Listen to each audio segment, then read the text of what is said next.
Make sure to give my dad a 5-star review.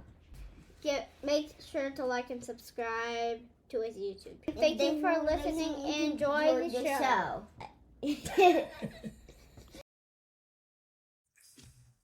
I think this is an opportunity for us as a nation really to take a look again at the virtues and characteristics and beliefs that define us and unite us as a nation, and then take a hard look and say, how we doing? And I think this moment gives us the opportunity really to reunite, to revitalize, to rehearse who we are as a nation, and then really take a hard look and say, where do we need to, or where can we move forward in recapturing our union so that we're a united people? How do we do that? Instead of getting all wrapped up in that falderall, I would hope that we take the opportunity to think as individuals and as groups about where we are as a nation, and what are the values that truly unite us, and how can we follow these values to kind of fulfill our aspirations of who we see ourselves as a nation in the world.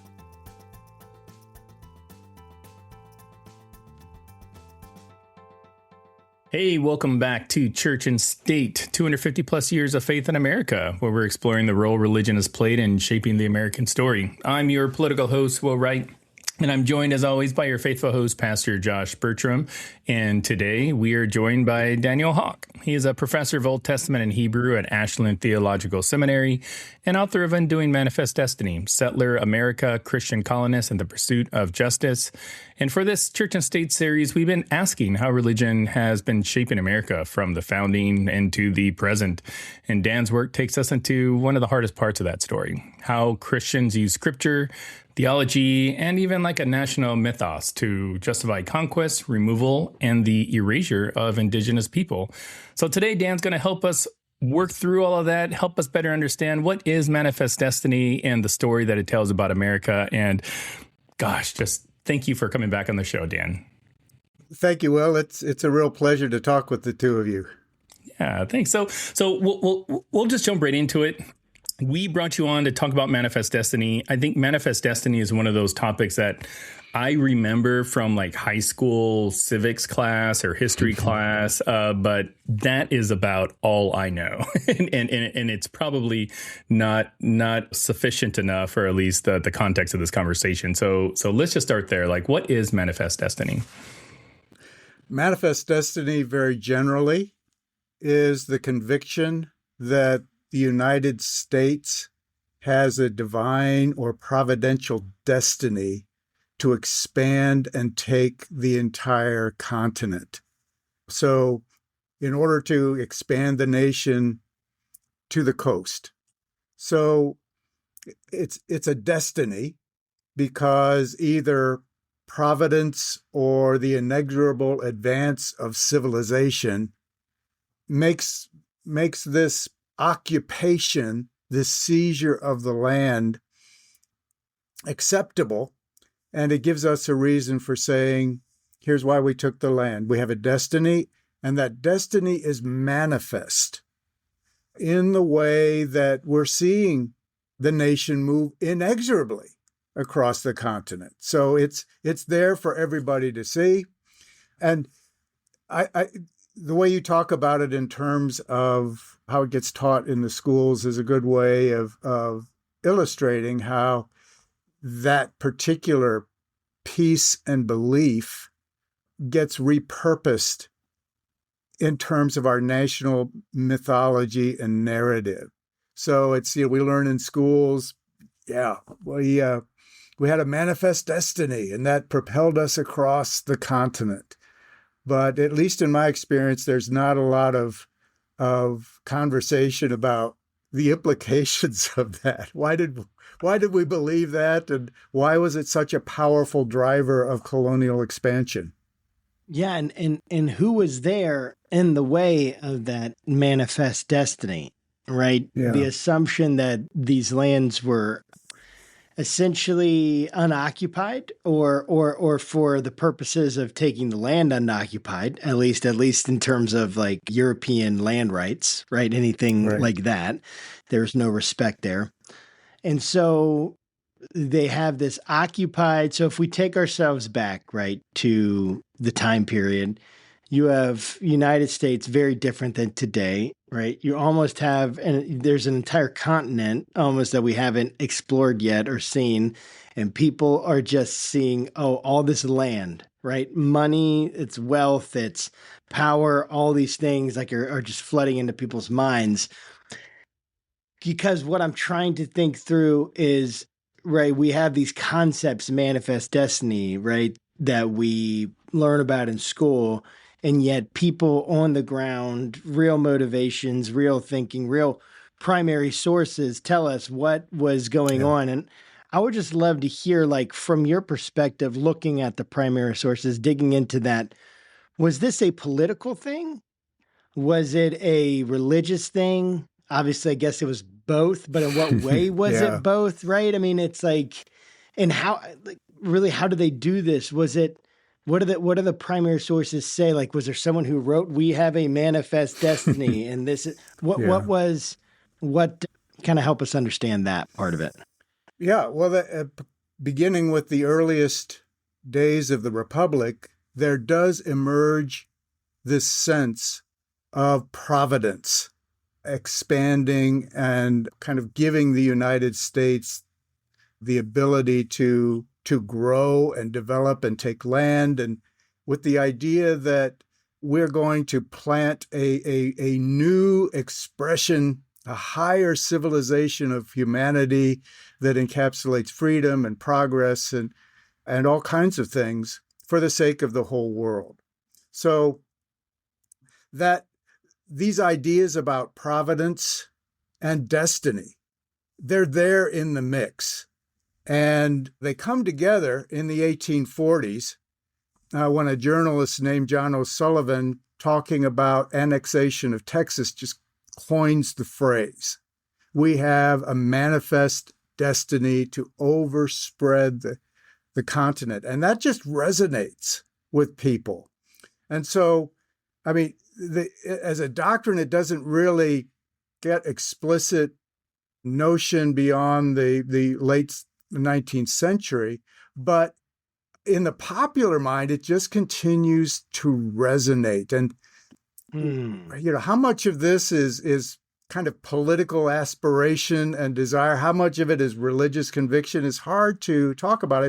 From my perspective, particularly because the early United States is really drawing on available cultural resources and symbols to create a sense of a united state, to unite the nation, to create what Anthony Smith has called a new religion of the people, which he talks about nationalist movements need to grab these motifs and these ideas to entice citizens to see themselves as part of something bigger than their own localities or their own groups. So, in a sense, everything is infused with religious conviction, whether it's directed toward a Christian nationalist trajectory or whether it's really part of a larger idea of the United States as exceptional. So this idea of American exceptionalism is kind of a larger framework. And I think it's useful to see manifest destiny as the colonizing tip of the spear that basically legitimizes that white settler America's possession expansion of the continent. Stay with us. We'll be right back. Women were vital to the history of American Christianity, but now growing numbers of women are quitting the church over misogyny, abuse, racism, homophobia, and the big banner that seems to connect it all, Christian nationalism. I'm Sarah Stancorp, and my new book, Damned If She Does, is about why millions of American women have quit church and what it means for the future. Keep listening at the end of this episode for an exclusive Faithful Politics sneak peek.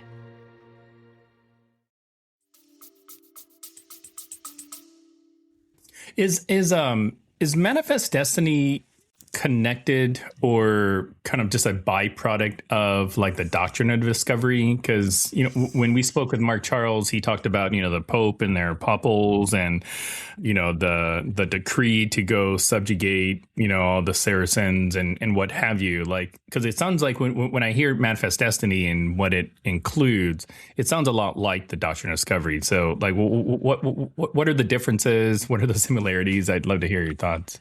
Yeah. So let's think in terms of the Louisiana Purchase, which had a huge impact on the way that early America begins to see and develop the sense of destiny. So the very name that President Jefferson assigns to people to go out and, as we learned in school, to map this new territory, the core of discovery, presents what the Lewis and Clark and their group is going to do. They're not just mapping, and they're not just kind of recording flora and fauna and making new trade relationships with the peoples. They are actually, in terms of the legislation of Doctrine of Discovery and its protocols, they are actually laying claim to the land that they've now acquired. And Jefferson himself, and this is something you don't often see with respect to this particular mission, one of the first things they were to do, Lewis and Clark, when they met a new people, was to announce to them that they had a new great chief. They had a new father in the East, the great chief of the 17 great nations of the United States. And a lot of times they were given a medallion, a peace medal with Jefferson's image on it. So all of this is tied back to that original Doctrine of Discovery idea that Christian powers, simply by virtue of being Christian, have a mandate to expand, to discover and to expand and to subdue for the sake of extending Christendom. And there are some pieces that go into this idea, beginning with the Pilgrims and the Puritans of New England, that begin to flesh this out in terms of Genesis 1:28 in particular, which is God's first commandment to humanity, to be fruitful and multiply, fill the earth, subdue it, take dominion over all the fish of the sea and the birds of the air and everything that lives on it. So dominion and discovery are really closely aligned, beginning in the Puritans of New England, who kind of developed the infrastructure for how we take that verse and expand it to the acquisition and seizure of lands. But that's the real connection. I mean, and that's the piece that really gets expanded, particularly in the 19th century, is this idea that Christians are fulfilling the basic mandate to all humanity, and that the indigenous peoples are not, and are either resisting or opposing the imposition of God's replenishment of Eden and establishment of order in the land so that it can be fruitful and that people can multiply.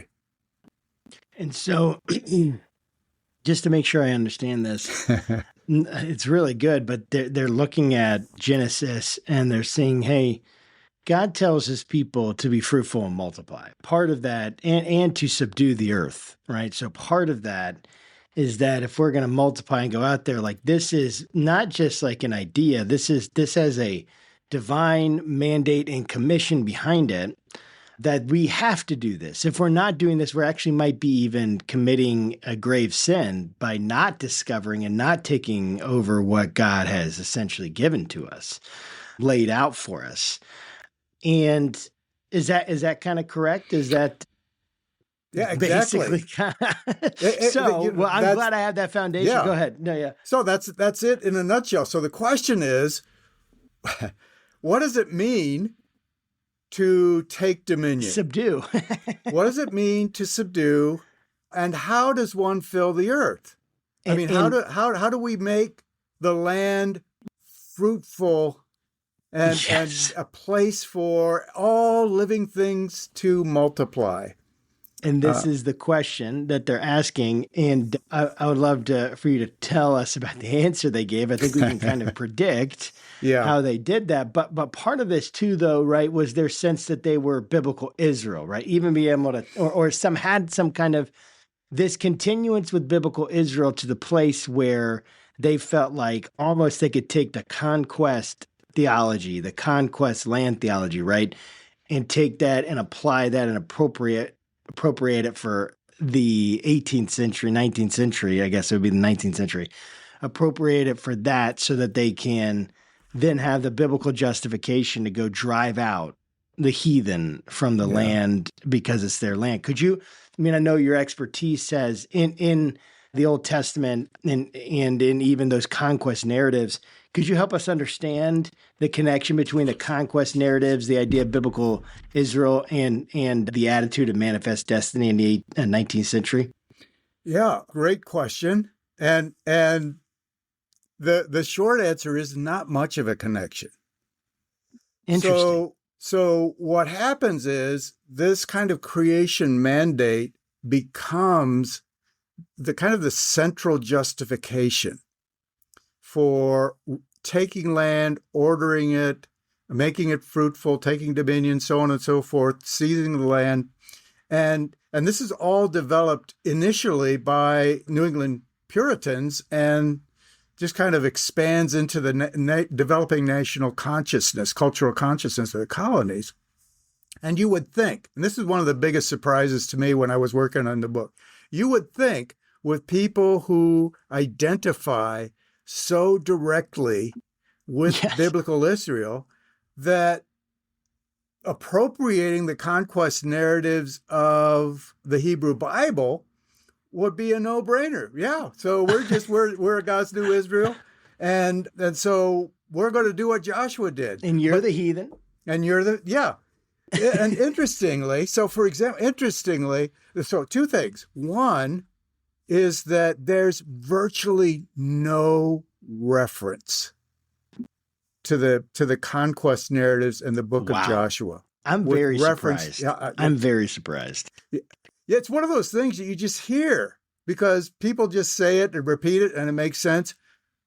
But there are crickets throughout the 19th century with respect to that. I mean, we like the Exodus metaphors, okay? God delivers us from tyranny, passed through the sea, into the promised land, and we have Canaanites there. We know what to do with them. Interestingly enough, there are almost no instances where the indigenous people are called Canaanites. Interesting. In colonial New England, the phrase is Amalekites, aggressive traditional end, but they never refer to the indigenous peoples around them as Canaanites. And there's been some really interesting reflection about this, and it strikes me, and this is my hunch.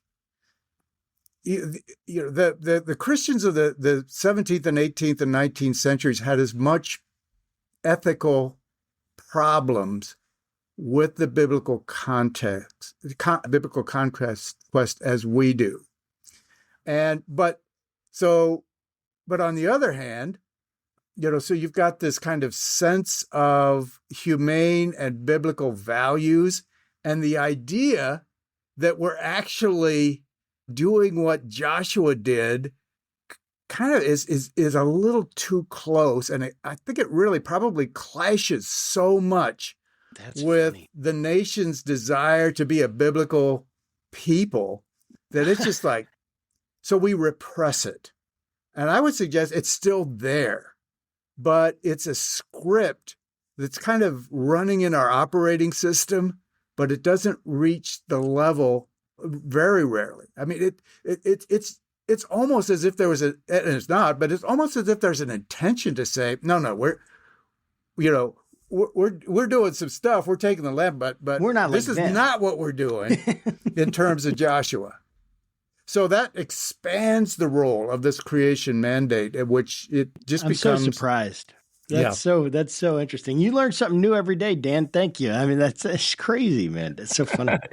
Yeah, Dan, I'm curious, like how do ideas like this actually spread? I mean, if there's one thing I've learned in the recording of the series is that faith leaders really have played a humongous role kind of over the course of American history, because if there is an idea and then that idea gets brought to church and that pastor or faith leader believes in that idea, like he's going to tell the congregation about it, and then they're all going to believe it as well. So I'd love for you just to kind of help us understand, like, I mean, an idea like manifest destiny, may have been derived by some person in Texas, but sort of the effort was, involved more than just one person. So like, how did it get from just sort of this one idea to kind of this huge thing that we're now talking about? Yeah.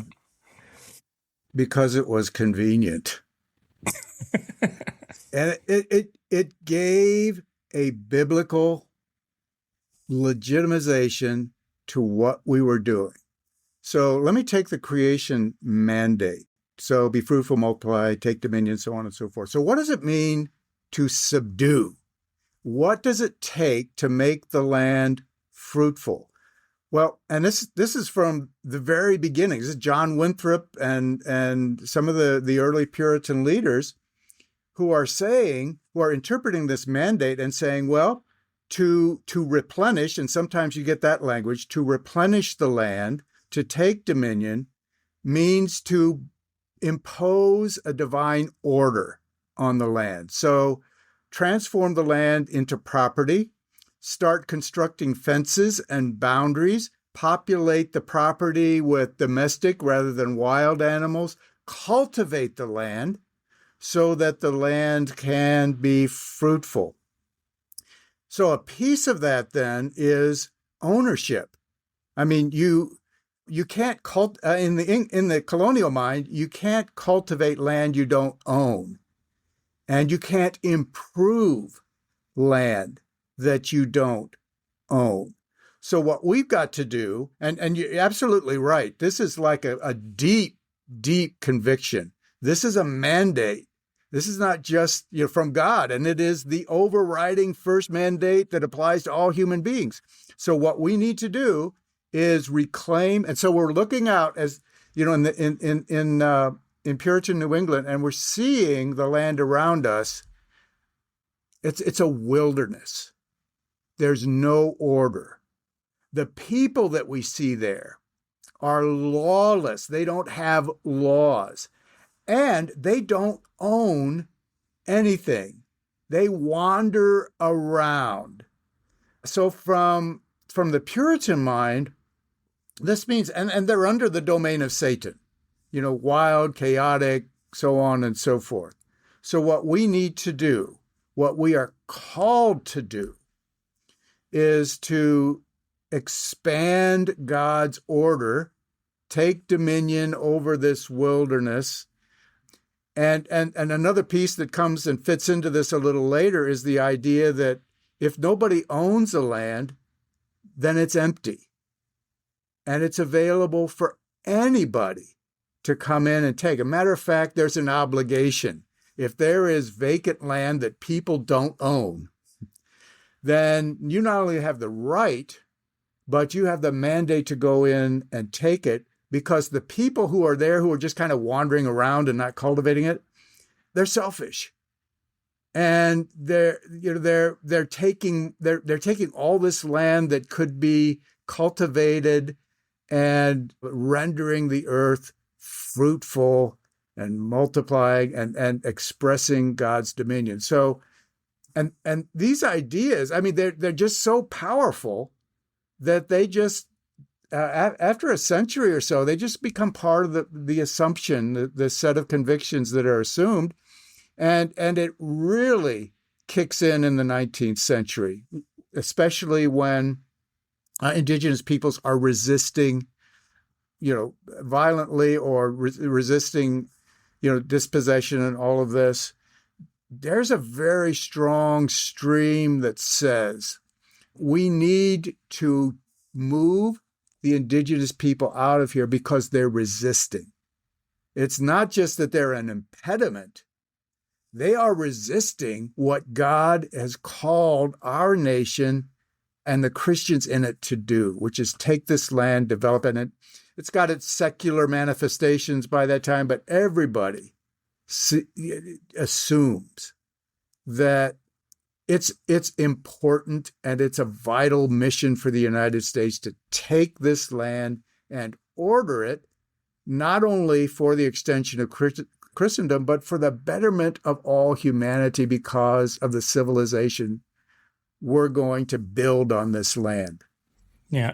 Dan, how is ownership kind of classified? Like when you say, if somebody doesn't own it, I mean, I don't know enough about people had mortgages. I doubt they did, but yeah, I'd love to just kind of maybe clarify that. Like, so when you say that, if people don't own it, then it's basically ours. Yeah. So there's a basic dichotomy of perspective that begins again in New England and just begins to configure the entire colonial project. And so ownership is a big deal. So when Puritans and later just white settlers, as they're expanding, as they're looking to what they're doing, they're basically saying ownership.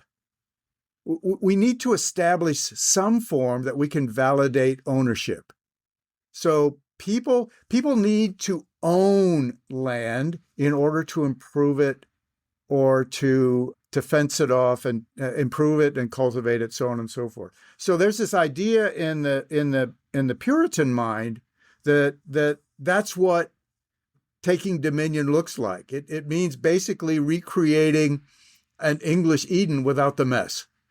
And as they look, that is so different from the way that the Indigenous peoples around them related to the land. They're part of the land. They basically often they cultivate the land, but they have their own ways of cultivation, which are actually better for the soil than European plow agriculture. But they're wandering around. They don't have a concept of ownership. From their perspective, they are partners with the land. They're giving what the land yields, and so they'll plant crops. They'll settle in the spring, and they'll stay there through the summer, harvest in the fall. Then they'll go to winter camps, and subsist by hunting. And so they're part of the land. They care for the land, but they don't own it, and they don't have a piece of paper that says this property belongs to you. So it's basically a transformation of land into real estate. And so they're looking around and they're saying, they don't have any laws. They don't have any structures. They must be there for the taking. It is exactly there for the taking. And we have every right. Matter of fact, we have a divine commandment that so this whole verse just gets blown up into this whole ideology that then in the 1700s gets taken up by secular authors whom the founding fathers read, and there's just no. By the time we get to the founding of the United States, there's no questioning that this is the right thing to do, and this is what we are doing and should do. Yeah, it's amazing because we had Malcolm Foley on, and his big thing was racism can basically be traced to the origin. Its origin is in greed. Ultimately, his idea was that the origin was in greed. It doesn't make sense that these people would be treated as less than humans unless you can figure out unless greed essentially gets to the place where it's like, well, we really need to find justifications because we want this money and we want this profit and we want this land, or we want whatever land. It is, right? So it's like, this is exactly what is happening, and how often do we have, I'm challenged myself because how often do we have theological justifications behind things that are just our desires that we want, like we want this. So we're going to say God wants this. So because wouldn't it be nice if what God wants and what we want are in alignment? I mean, what better justification than that, right? To take what you want than that the Creator is telling you it's okay. And so it's understandable why this is such a important justification for people, and why the incentives, like why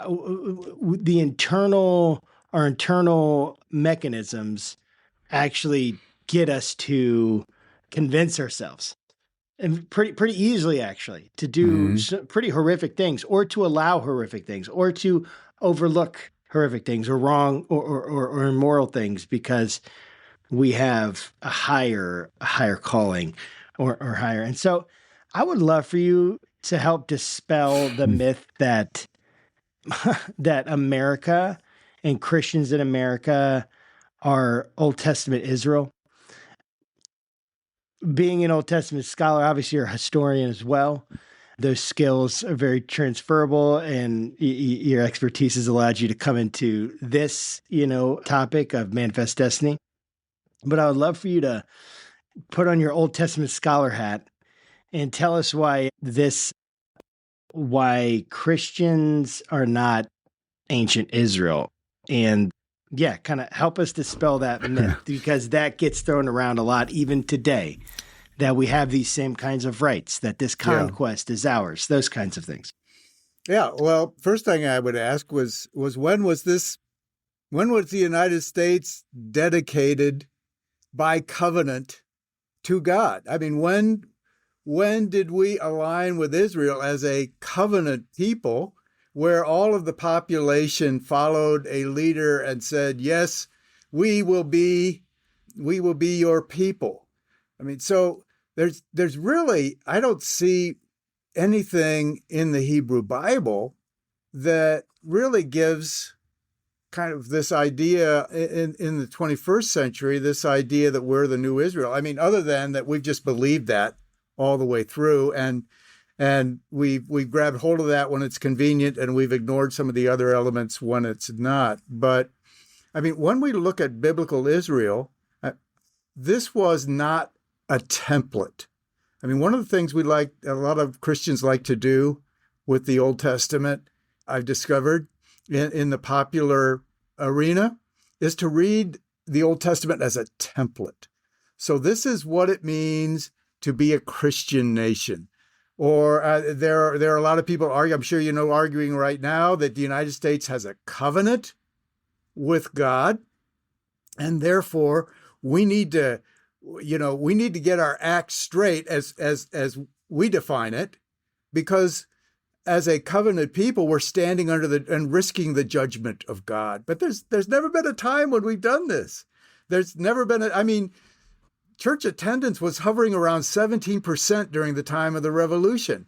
I mean, so you've got that, and then you've got this idea that the founders established what Robert Bellah called an American civil religion. I mean, so we take a lot of these symbols, Christian symbols, and we reorient and we use them to instill love of country. So love of God is replaced by love of country. Mission to bring salvation becomes a mission to bring liberty and democracy, so on and so forth. But I would simply just say two things. One is, again, this idea that this was not a template. What God did in and through the nation of Israel was a one-time only, unique, non-repeatable event with a particular people. And I think the New Testament picks that up, recognizes and values that, but uses that idea simply say, and God is now extending what God was doing in the nation of Israel, biblical Israel, into a new time, so that we Christians live under a new covenant. We hear this too, right? We live under a new covenant. We're not bound by any old covenant. So it just, to me, it just seems like there's no foundation. There's some stinking biblical thinking going on, but which again just conveniently helps to advance certain ideological ends. But you just can't take Scripture and say, well, here's a similarity I see between Scripture and the common good. So wow, there's a connection. You read the Bible as the narrative of God's mighty works through Israel and through the early church, and let that be the trajectory that orients thinking and practice and belief, rather than this crazy idea that somehow we're rewinding the tape and we're going to develop a Christian nation based on the Old Testament. I mean, that's an old tactic, by the way. It began with Charlemagne and Alcuin of York. Charlemagne wanted to create a Holy Roman Empire and asked Alcuin, well, what does that look like? And Alcuin said, well, okay, let me go back to the Old Testament because I can't use the New Testament. Well, let me go back to the Old Testament. And so this is an impulse that goes way back, but doesn't make it any less valid. You know, and a lot of the study and just research, and even just the conversation that we've had for this series, we've seen the Bible used in a lot of different ways. And I think that you've already touched on some of them here. But with regards to the Bible being used against Black people, there is an interpretation of, Blacks are descended from the line of Ham, like they call it the curse of Ham. And then they also use the Bible to support like segregation, right? Like, okay, God made all these different races and they put them all over the place. And so God wants to keep them separate. Like, was there a biblical explanation for why like Indigenous people look different than many of the white settlers that were moving west? Yeah, that's a really good question. My sense is, well, I'll say two things, and if I could cycle back, Josh, just to a point you made earlier. My sense it was they did notice the differences, but they were differences that don't always kind of continue into the present day. For example, the Europeans noticed that Indigenous people, again, these are the earliest, wondered why they were so tall, first of all, and they took baths a lot, which was and these were not true of the white. So it's appearance isn't a big part of it, but it's their ways. I mean, we need them. We need to create a binary in which we maintain our identity over against an outgroup who is everything that we are not. So we can say that we are ordered and rational and godly, and they are ungodly, lazy, pagan, so on and so forth. So I think there's cleaner though, right? Cleaner, oh, most definitely. And probably smelling better. But so you've got a whole complex of ways that Indigenous identities are constructed so as to kind of illustrate in the negative what we are not, and again, conveniently, also bolsters our claim to the land. And this racism is like Josh, you were saying earlier, is deeply, deeply embedded in greed. It's this insatiable and greed for land. And one of the ways that we construct denial mechanisms around that is to say, well, they're not civilized, and the Christians throughout the 19th century, one of the ways they justified taking the land was to say, well, we're giving them Christian civilization in return for their lands, which is a huge blessing, and they should be glad that we're doing that. But what gives the lie to that particular argument that we construct concerning ourselves is that even when certain indigenous peoples began to adopt some of the practices, not necessarily traditions or forms of beliefs, but practices, clothing, agriculture, so on and so forth, technology. For example, the Cherokees established their own institution and their own mechanisms, their own laws. And so even when that happens, and as indigenous peoples are, as the whites think, progressing toward civilization, even when they're doing that, people like the Georgia legislature can say, this is a problem, get out anyway, which is a way of saying, we don't want Indians, period.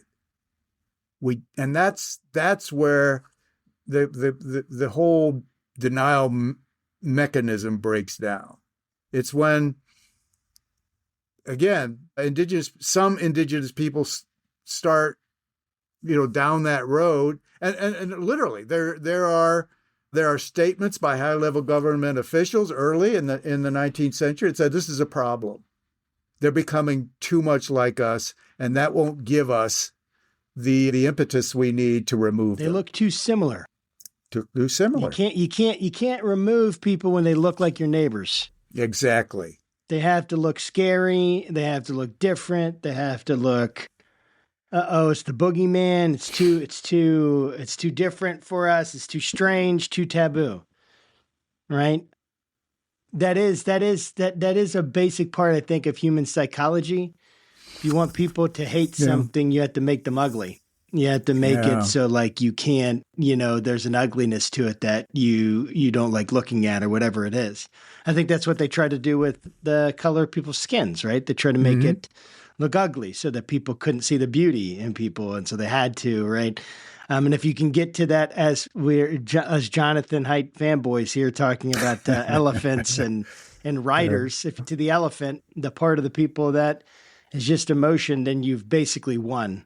At that point, if you can ignite disgust within them or whatever it is, right? Ignite disgust and then ignite covetousness on the other side of what they have, and you can get a pretty good recipe for people to do whatever you want, or at least do horrible things. And this is kind of where I want to get to in thinking for a few minutes about the horrible things. Now, obviously, we know that they push people out, but there's a lot of different ways to do that. There's a lot of different ways to take the land. I'm assuming that there's more humane ways and more inhumane ways, more violent ways and more less violent ways. And we know from our last conversation where we talked about this and people who, in this conversation, violence was part and parcel of what happened. And even in our last conversation, I remember talking to you about some of the most horrific things, some of the most disturbing things that you had seen. And they are indeed disturbing. And people who are Christians should understand these accounts. And we'll get to that in a minute here, but understand and do some self-reflection. How is it that people that proclaim the name of Christ and the love of Christ can do these kinds of things? And that's kind of what I want to get at. How were the settlers able to, what did they need to believe about the indigenous peoples? We know that they believed that they were pagan. Mm-hmm. Is there more that they had to believe about the indigenous peoples? How is it that they could come and do such violence and find it morally acceptable? Essentially, even it's absolutely mind-blowing to me that they're whoa, that conquest stuff. Whoa. Joshua, that's a little crazy. And then yet you have the accounts of them literally hammering and beating to death, bashing people's heads in, children, women. It's like it's just mind blowing to me. So how do they do it? What else needed to happen for settlers to see the way that they saw Indigenous people to allow this kind of violence? Well, we've got a lot buried under the rug. And one of the stark truths is that we have this kind of image of the sturdy and valorous, pioneer who, imposed order on the land and so forth. And the reality is that the greatest preponderance of frontier violence was perpetrated by settlers who were just motivated by race hatred. That's, a lot of them. And they're thinking about how we can get this land. So we're squatting and on land that has been reserved for treaty. We don't care. A lot of times they want to provoke a race war so that the government will come in and remove the people. So, yeah, how do you how do you get people to endorse, atrocious things? I would say in passing, that's not just an issue for the past, but let's just keep it there. How do you get people to? One of them is just to, as you said, make them ugly, and validate as the government did most of the time. Just kind of turn a blind eye to the violence that's going on. And when it's strategic to bring the military in and take those lands, it continue to hold to any belief that's convenient, that justifies what you're doing, whether it makes sense or not. And on the other side, you've got Christian philanthropists who are saying we need to help the poor Indian. And they're developing all these schemes to civilize the indigenous people who don't want to be civilized and haven't been asked if they want to be civilized. But we're concocting all of these schemes to civilize them so that we could prevent their sure and certain extinction. We want to continue. So what happens is things like boarding schools and allotment and termination and all kinds of things get developed by people with humane and Christian intentions who believe that indigenous people are children or primitive or just need some help to see the beauty and virtue of American civilization, but ending up in all cases passing legislation that looks helpful but deprives the indigenous peoples of another huge amount of their land base. I mean, so it's just really complicated. You've got the people that just want them out, and you got the people who are saying, Jesus is really kind of, tugging on our heartstrings. He doesn't quite want you to bash the babies' heads in with a hammer. Horrible. He wants you to. We're better than that. And you have people saying that. And, we're better than that. And we have national honor at stake. We've got to be consistent with our values. But the way we are consistent with our values in some cases is we're still going to erase them, but we're going to do it beneficially in ways that will be for their own good because they don't know any better. And they're resistant. And we need to find ways to help them. Very paternalistic. Very paternalistic. Yeah. To say the least. So, I mean, Manifest Destiny is, it belongs in the 19th century, or maybe that's kind of the period in which we're discussing. Right. But do you see any possibility of the echoes of Manifest Destiny showing up in the present? Because a lot of the stuff that we've been talking about, it's, I don't have to think very hard, but it's like I feel like I can see remnants of it, when I turn on the news, when I look at global politics, when I look at that. So is Manifest Destiny making a comeback, I guess, is my question. Yeah. Well, that's a great question. And I wonder if it ever really left. I think it's probably, again, part of that subliminal subterranean script that just runs in our operating system. I mean, think of this historically. When the United States succeeded in taking all of the land to the West Coast, we didn't stop there. We kept going west to overthrow Hawaii, to take the Philippines, to go into Southeast Asia, Vietnam. I mean, we may not be giving lip service, cultural recognition to it, but it strikes me that script is still running. And where we've really seen it in the last couple of years, I mean, interesting. I thought it was really fascinating where Donald Trump in his 2025 inaugural address actually invoked manifest destiny.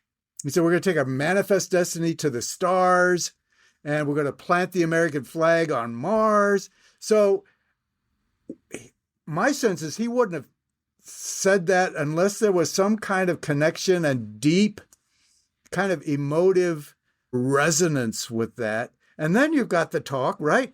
We're going to annex Canada. We're going to take Greenland because we need it. I mean, that's 1840s. You can't get more 1840s than that. We're going to annex. Is he Andrew Jackson or is he Donald Trump? I'm trying to figure it out. Yeah.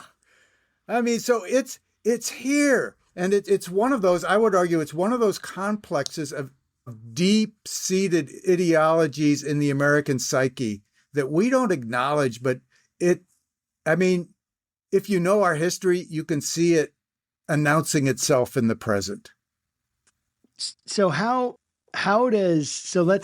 let's speak to the better angels of the evangelical Christians. You and I, Dan, and Will, he came to know Christ in an evangelical church, although he probably, I don't know, Will, you might break out in hives if I call you evangelical, but you and I, Dan, we probably have very similar views in terms of theology. That's my guess, and basic evangelical theology in terms of authority of the Bible, stuff like that, right? I don't want to assume on you, but knowing Ashland and some of your colleagues, right? So when I look at this, I'm like, okay, the evangelical world, we say that we are like, we're the true disciples, man. Where we value the Bible like no one does. We're trying to value Jesus, make him, raise him to a degree that no one else does.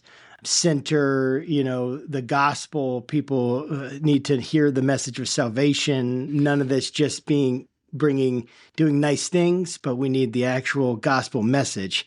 We need truth and grace, right? We need mercy and truth spoken at the same time. How does the gospel challenge evangelicals how does it challenge us in our current iteration of manifest destiny? In our current iteration, right? It's not gone. It's still here. And I think you've made that point well, and I agree with you. You've convinced me. What is it? Where do we go from here, essentially? But even specifically pointed at evangelical Christians, what do we need to learn from this? And then maybe what should proceed from that? Yeah. Wow. And we have how much time left? That's whatever you need. Yeah. So I would simply say we need to start taking Jesus seriously. And when I think of Jesus encapsulating, God's plans, purposes, desires, inclination, will, however you want to put it. Love God with all your heart, soul, mind, and strength. And the second command is just like it, of equal standing. Love your neighbor as yourself. So there's a basic vertical orientation to the gospel and Jesus' word, but there's also a horizontal aspect that is absolutely connected. I mean, when Jesus inaugurated and explained to his congregation in Nazareth what God had sent him to do, he spoke of it in overtly political terms.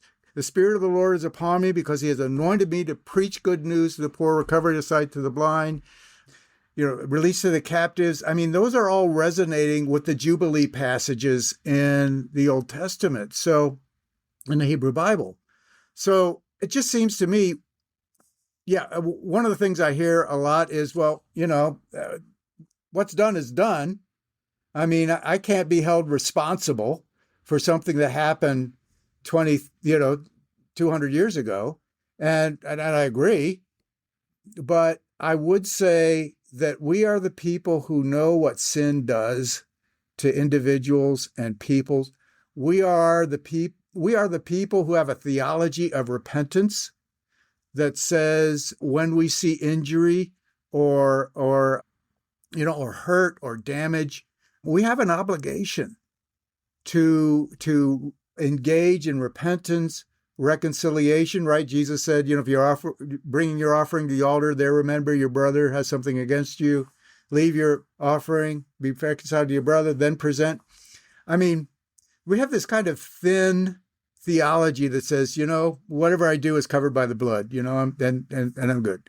But that seems to me to just really fly in the face of the fundamental teachings of Jesus and of the early church that move us toward justice, being the people who reconcile. I mean, the Apostle Paul, God has given us the ministry of reconciliation, and why we are not taking this all seriously and talking about them and orienting our lives, our practice, our missions, our beliefs behind this is it's a puzzle, and it's just wrong.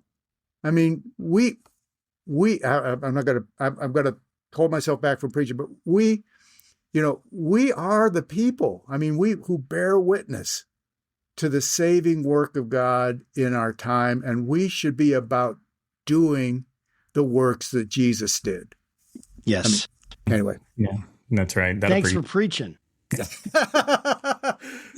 As I often say, I'm about to get saved. I might get saved today. Hallelujah. That's right. Hey, Dan. So this is our last question, and it's probably one of my favorite questions to ask. So as a part of this series, I've been honored to be able to ask 17 really smart people about the America 250 and our semi-quincentennial. So here we are. At the time this airs, the 4th of July would have been behind us. But actually, no, it would still be coming up. So I love for you to, just tell us, like, well, what does this moment mean? 250 years since the signing of Declaration of Independence. You can keep it focused on Manifest Destiny, or just as Dan Hawk. Oh, well, thanks. I think this is an opportunity for us as a nation really to take a look again at the virtues and characteristics and beliefs that define us and unite us as a nation, and then take a hard look and say, how we doing? And I think this moment gives us the opportunity really to reunite, to revitalize, to rehearse who we are as a nation, and then really take a hard look and say, where do we need to, or where can we move forward in recapturing our union so that we're a united people? How do we do that? And Freedom 250 is not that. I think we just have to, we've got this incredible kind of manifestation of the toxic elements of our history right there. So we have something to say, well, we're not that, we're this. So, instead of getting all wrapped up in that falderall, I would hope that we take the opportunity to think as individuals and as groups about where we are as a nation, and what are the values that truly unite us, and how can we follow these values to kind of fulfill our aspirations of who we see ourselves as a nation in the world. I love that. Well, thanks so much, Dan. This has been a wonderful, wonderful Yes, conversation. thank you so much. We are truly honored to have this conversation with you. Thanks. And, Well, go. No, I was just going to say, I so appreciate the two of you. I mean, and the vision that's behind this. And I hope, actually, I'm hoping right now, I'm gonna put people onto this, because this is this is the exercise that I was just talking about. I mean, this is a resource for saying this is who we are. Yeah. And here's how we're not doing so well. We kind of think God might have inspired this a little bit, Dan, just to let you in a little secret. I mean, Will got very inspired, dude. Something I've seen it a couple times in my relationship with 6 months, and there time to time, Will get something in his head. He's like, this has to happen.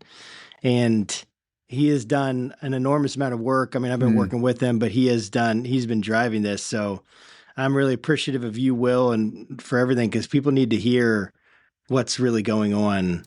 And I appreciate your participation, Dan, and your care for this project. It's a big deal. Well, thanks again for the privilege of bringing these items to the level of conversation. Thank you. Yeah, thank you. And thank you to our audience that is watching or listening to this. Thanks so much for sticking around for Church and State, 250 Years of Faith in America. And make sure you stick around for our other episodes. We have so much more coming. I think, you're going to enjoy all of it.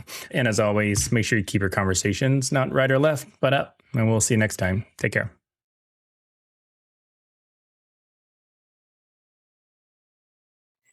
Hey, welcome back to Faithful Politics, and for our brief little interview with the one and only Sarah Stancorp. How's it going, Sarah? Good. It's going well. Thanks for doing this. Oh, so at this year's Southern Baptist Convention, and I'm no expert, but I can read the news, they voted overwhelmingly to advance some sort of formal ban on churches with women pastors. And your book, Damned If She Does, looks at why women are leaving the church and what that means for the future of religion. So I'd love for you just to, maybe give us what's one story that helps explain how a decision like what happened at the SBC shouldn't really surprise anybody. So when I had the idea to write this book probably over a decade ago, I thought it would be very contemporary and how now we're decades hence. And when I sat down to write the book, I realized I actually needed to start in the 1980s because a lot of the threads that became important in women's lives started then. And I know this mini interview may become part of a broader conversation on Christian nationalism. As I look at the way evangelicalism, how the Christian right has embedded itself with our politics and really turned into a Christian nationalist machine, a big piece of that is Christian patriarchy. The way women are oppressed within this system is kind of a model for oppression of all of us. So jumping back to the beginning of the book, I started with Danuta Soderman, who was a co-host of the 700 Club with Pat Robertson. And she was granted a bit of influence there. She could talk to the country. She could even preach sometimes. God forbid. But she also was bounded by certain rules. She could have this influence if she followed certain rules. And as soon as she didn't, as soon as she was a threat that Robertson needed to dispose of, she was gone. When I think about the SBC, and I think about just year after year, amendments like this come up, attempting to silence women after women have worked so hard to press SBC for reform on sex abuse. This is no coincidence. When I look at that trajectory, and there are still women in SBC, many are leaving, a lot of people have left SBC, I see women who are making some sort of compromise. And they're there, whether it's for comfort or community or because they're too scared to leave and they know what they'll lose if they leave. they're making a deal, but they're eventually gonna lose. And I think that's the heartbreaking part of seeing what's happening now within that denomination. Is bad for the church. It certainly isn't good evangelism, but it's also so bad for women who, the longer they stay and tolerate being treated like this, it breaks them down. And eventually the only way to safety is to leave. Wow. Well, your book, Damned As She Does, when does it come out and where can people buy it? September 15th, and everywhere we can get a book, you can buy a book there. It's going to be a big publication day. A bunch of other big books are coming out then. So I'm hopeful September is going to be a good month for dialogue about faith in America, especially in our current political situation. Yeah. And your website? sarahstancorp.com.